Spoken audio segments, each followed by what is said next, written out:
Very good choice on choosing what video to watch there. And today we've got a complete quick guide to the Mini Cooper S, the R53. This is like the renewal of the classic Mini, or as I like to call it, the classic BMW Mini. What do we got to go over in this video? We're first going to do an overview of it, then a review going to cover everything that every other review covers, but only in, a few minutes. Then we're going to do a buying guide, common problems to look for, and what Cooper S should I buy, and then a mod guide, how to get to this amount of power, and some good mods to do. Let's get into it.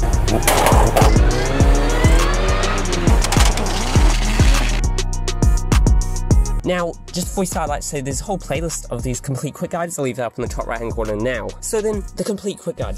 It's powered by a 6-speed manual. Please get a manual, don't get automatic. And it's front wheel drive, okay? So it weighs under 1,200 kilos, so it is very, very light. And some of them come with LSD, some of them don't. Now, they're all powered by a 1.6 litre 4-banger that is supercharged. And they put out various amounts of horsepower from 163 horsepower and 155 pound-feet in the earlier cars to 170 and 162 respectively in the older cars, with the JCW then doing 210 horsepower, 180 pound-feet, and 0 to 100 in 6.3 seconds. So then, that's the overview. Let's get into the review.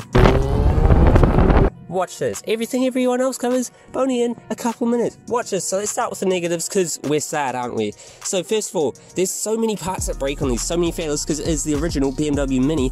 The interior quality is quite bad, like, bad plastics and all that. And the design, some people like it, some people don't like it. And speedometer in the middle, I'm not really a fan of that. But then we got the heavy clutch for 170 horsepower car. It's quite heavy for that. And the steering feel honestly isn't the best, and there's quite a bobbing sensation from the suspension as you drive along fast, so like it's over dampened or something. And the fuel economy for a 1.6 litre 170 horsepower car is terrible. Oh my days. So now we've got something that is good for some people, bad for some people. Let's go. So the first quarter of the throttle doesn't react as much as the last 3 quarters, so that's good for town driving, because you don't want the throttle to be an on-off switch, but you do when you're going fast. But then it's also bad for, let's say, if you're rolling onto the power, because there'll be nothing in it, then it'll go. Quite weird. It's kind of a BMW thing. If you are enjoying, please do drop a like. Trust me, that truly helps get my videos out there and grow faster, and I'll love it. Consider subscribing if you want to see more content from your boy, me. So now let's go into the positives. Now these things, there's good parts about them and then there's bad parts. Let's hear this. So the power level on these is low enough that you really have to wring it out. You take it right up to red line like the Hondas, the EP3s, and that is really fun. And it also means that you can go fast without losing your license, which is always good. Then the negative of that is that it's not really that fast.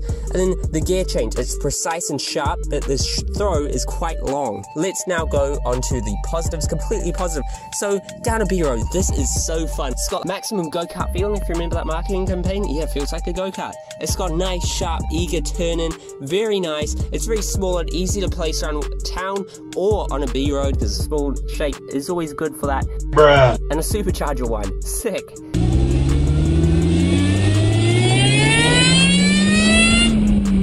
Also, the power delivery on the supercharger is a lot better than a turbo for most people. And the suspension, it's quite good, and it's not too stiff. And the pedals offer really good heel and towing, which is better for when you're on a B road.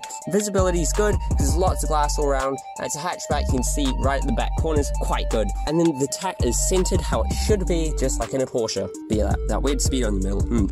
And the fan base is really loyal and helpful. In forums, you got a problem, ask them, they'll help you. So now, buying guide, what Cooper S R53 should I buy? So please don't get an auto or a convertible. That's stupid, please get lost. All of them come with an optional LSD, so if you want that, make sure you get one with that. Here's about, I said earlier about the older cars have a slower time and all that. So the 2002 to 2004 ones are the cheapest, and they have the most reliability problems, because it's an earlier model, and they put out 160 horsepower and 155 pound-feet, pushing it to 100 in 7.6 seconds.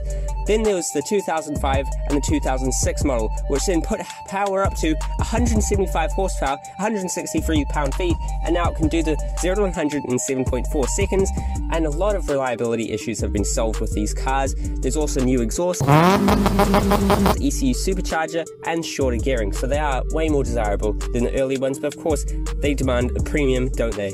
Then we've got the JCW, so this one's the really good one. It came from 2004 and went onwards. It has the most power, the 210 horsepower, 180 pound-feet, 0 to 100 in 6.3 seconds, which is pretty good to be fair. And how did it get there? It has a new airbox, headwork, exhaust, smaller supercharger pulley, which means more boost, bigger injectors, and a tune. Now these JCW ones had some options. There was optional suspension, optional brakes, optional seat upgrade, and optional trim, like carbon fiber trim and all that. But here's the thing, people say don't buy JCW, just buy the standard Cooper S and modify that up to that. And now we get to it, all the problems these have, because it is essentially a British BMW. That is not the sound of reliability, is it?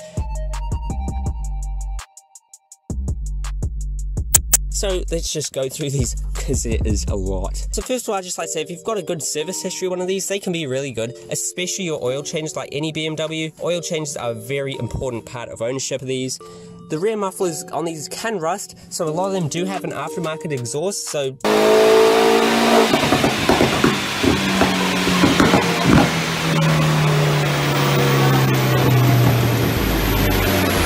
that's fine enough. The rear brake lines do tend to rot, so look around for that.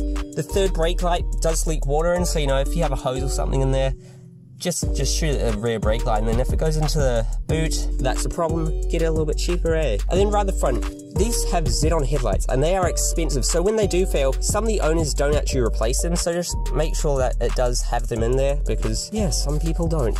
Then we've got the power steering pump that likes to fail, so just make sure that the steering is nice and natural. If you've driven other R53s, make sure it just feels pretty similar to that, unless that one had broken power steering, because yeah. But then anyway, the timing chain tensioner, how do you know for that? There'll be a gravelly sound on the left-hand side of the engine.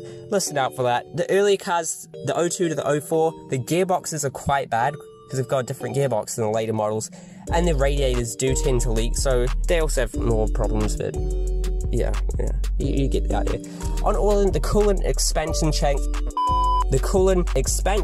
can crack and cause head gasket issues, so look around that. It's around the back center of the engine bay.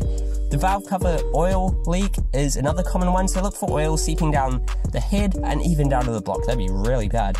Then there's also an oil leak from the oil cooler and oil filter. That tends to happen around 70,000 kilometers. On modded cars, the head gaskets can go.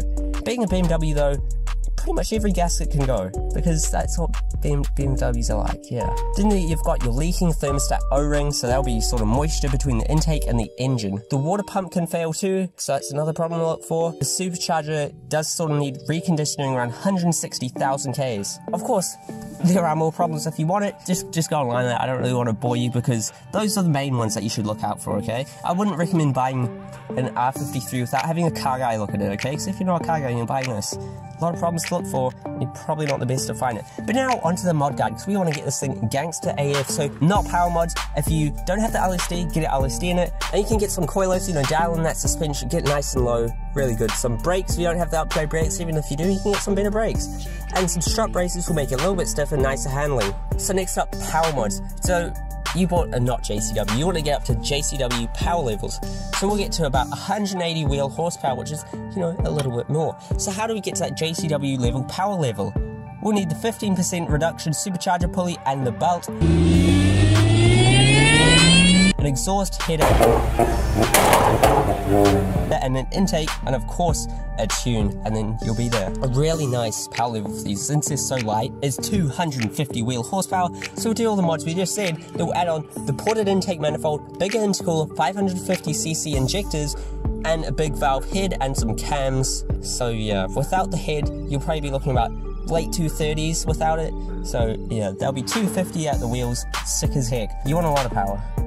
300 wheel horsepower. And a car that's that light is a lot. So for that, you want a water meth kit and a turbo.